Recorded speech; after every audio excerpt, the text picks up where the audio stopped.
Alright, what's up everyone? Welcome to another episode of the Strength Classroom. Today I'm responding to a request from someone in the comments I made just a few weeks ago on what percentage they suggest, or I would suggest they use if they want to do speed benching without bands or chains. Well,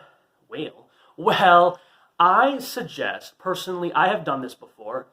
Louie Simmons suggests 75, 80, 85%. However, I find when I'm doing those weights, it's not as fast as I want to be. In fact, especially 75 and 80, yes.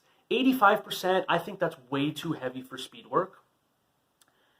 It doesn't even feel like speed work. It just feels like I'm doing a bunch of sub-maximal triples.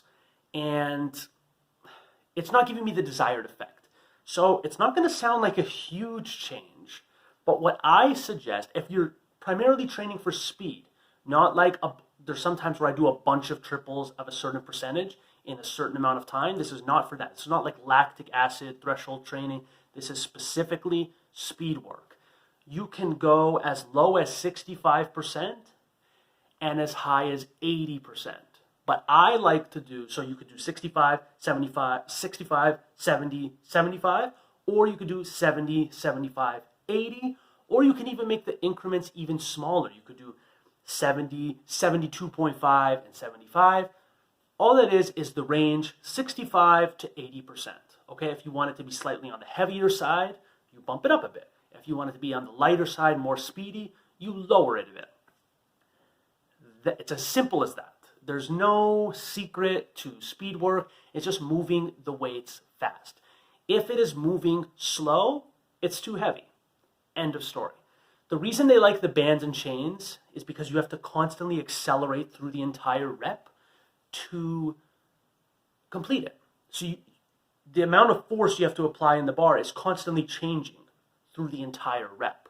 That's what bands and chains are for, where you can't coast through the end. So that's why I like to have slightly lighter weights so you can really fire them. If you don't hear the snap at the top, it's probably too slow.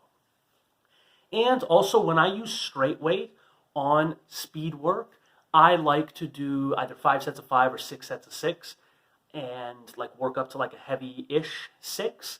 It's something I saw from J.M. Blakely, who was a hell of a bencher. And even Louie Simmons suggests something slightly similar. But if you want to just do straight speed work, 9 sets of 3, 12 sets of 3, just speedy sets of 3, I suggest anywhere from 65 to 80%. But always remember that if it's not moving fast, you're not getting the desired effect of speed work. I hope this answered your question. Drop a comment if it didn't. I think it did. But if you like this video, please click that like button. Subscribe to my channel if you haven't already. Share the videos with your friends if you think they'll like them as well. If you have a question for me, drop them in the comments. And as always, class is dismissed.